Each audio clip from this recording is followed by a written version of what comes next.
ఇప్పుడు కూడా అడుగుతున్నారు రేవంత్ రెడ్డి, మగాడివైతే నువ్వు మగాడివైతే నీ జూబ్లీ హిల్స్ ప్యాలెస్లో చర్చ పెట్టు, లైవ్ టీవీలు ఇట్లనే పెట్టు, నేను వస్తా. ఇవ్వలేదో ప్రజలు చూడండి, నో ప్రాబ్లం. తర్వాత నువ్వు ఏసీబీ పంపుతావా, ఈడీ పంపుతావా, ఇంకోటి పంపుతావా, దానికి కూడా హాజరవుతా, నాకేం అభ్యంతరం లేదు. కానీ నేను తప్పు చేయలేదు, అనా పైసా అవినీతి చేయలేదు. కాబట్టి ఆ ధైర్యంతోనే చెప్తున్నా, న్యాయస్థానాల్లో న్యాయ పోరాటం చేస్తా.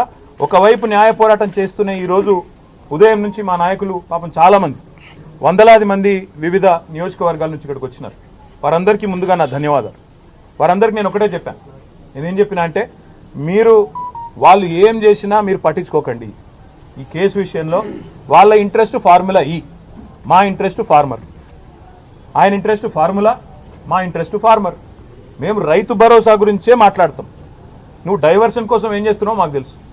నీకు తెలిసిందే కదా, ఒకటి డిస్ట్రాక్షను, డిస్ట్రాక్షను, డిసెప్షన్. ఈ మూడే తెలుసు నీకు. డిస్ట్రాక్షను, డిసెప్షన్, విధ్వంసము, అటెన్షన్ డైవర్షను, మోసం. ఇది కాంగ్రెస్ నైజం. అందుకే నేను అనేది, ఇవాళ రైతులు 70 లక్షల మంది రైతులు ఎదురు చూస్తూ ఉన్నారు. మాకు ఎప్పుడు వస్తుంది రైతు భరోసా? కేసీఆర్ సార్ 12 సార్లు ఇచ్చిండు, చిట్టినాయుడు గారు ఒక్కసారి కూడా ఇవ్వలేదు. ఈసారన్నా ఇస్తాడా, మాట నిలుపుకుంటాడా సంవత్సరం తర్వాతనన్నా అని తెలంగాణ రైతులు ఇవాళ కళ్ళు కాయలు కాసేటట్టు చూస్తుంది. వాళ్లకు న్యాయం చేయడానికి కొట్లాడమని చెప్పి మా నాయకులందరికీ చెప్పిన. నా గురించి మర్చిపోండి, న్యాయ పోరాటం నేను చేస్తా. నేను తప్పు చేయలేదు, ఆయన నన్ను చేయలేడు. ఆయన ఎన్ని రకాలుగా కక్ష సాధింపు ప్రయత్నం చేసినా ఏమీ సాధించలేడు, శోధించలేడు. మీరు దయచేసి రైతుల సబ్జెక్టు మాత్రమే మాట్లాడండి అని ఉదయం నుంచి నన్ను కలిసిన ప్రతి నాయకుడికి నేను చెప్తా వచ్చింది. పార్టీ నిర్మాణం మీద దృష్టి పెట్టండి, 6 గ్యారంటీల అమలులో ప్రభుత్వం ఫెయిల్ అయిన విధానం మీద దృష్టి పెట్టండి. ఖచ్చితంగా ఈ అటెన్షన్ డైవర్షన్ గేమ్ ఏదైతే కాంగ్రెస్ ప్రభుత్వం ఆడుతుందో, కాంగ్రెస్ పార్టీని, చిట్టినాయుడిని పూర్తి స్థాయిలో వాళ్ళ బండారాన్ని బయటపెట్టి మరి బజార్లలో ప్రజల ముందు ఎండగట్టండి. ఆడబిడ్డలకు ఇస్తానన్న 2500, అదేవిధంగా పెద్ద మనుషులకు ఇస్తానన్న 4000 పెన్షన్లు ఎప్పటి నుంచి ఇస్తామని చెప్పి నిలదీద్దాం. ఆ దిశగా కార్యాచరణ చేద్దాం తప్ప ఏ రకంగా కూడా పొరపాటున కూడా ఈ కేసు విషయంలో మీడియా హడావుడికో, చిట్టినాయుడు గారి లీకులకో ఆగం కాకండి. మీడియా వాళ్ళు మీ బాధ నేను అర్థం చేసుకోగలుగుతా. 24 గంటల న్యూస్ ఛానళ్ళు మీరు నడపాలి, అది గిర్రగిర్ర తిరగాలి, ప్రతి నిమిషం కొత్తదనం కావాలి.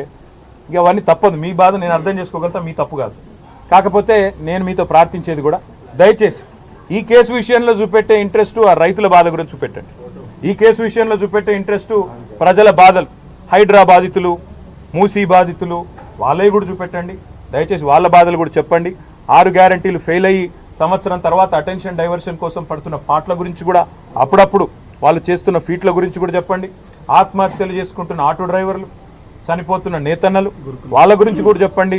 గురుకుల పాఠశాలల అధ్వాన పరిస్థితుల గురించి కూడా దృష్టి సారించండి అని చెప్పి కూడా కోరుతూ, న్యాయపరంగా, చట్టపరంగా, భారత పౌరుడిగా రాజ్యాంగం నాకు ఇచ్చిన హక్కును, రాజ్యాంగం అంటే అంబేద్కర్ గారు రాసిన రాజ్యాంగం, అనుల వారి రాజ్యాంగం కాదు, అంబేద్కర్ గారు రాసిన రాజ్యాంగం ఇచ్చిన హక్కు నేను తప్పకుండా విధిగా వాడుకుంటా. ఎన్ని న్యాయస్థానాలకు పోవాలనో పోతా. దానికి మంత్రులకేం కడుపు నొప్పి నాకైతే అర్థమైతే లేదు.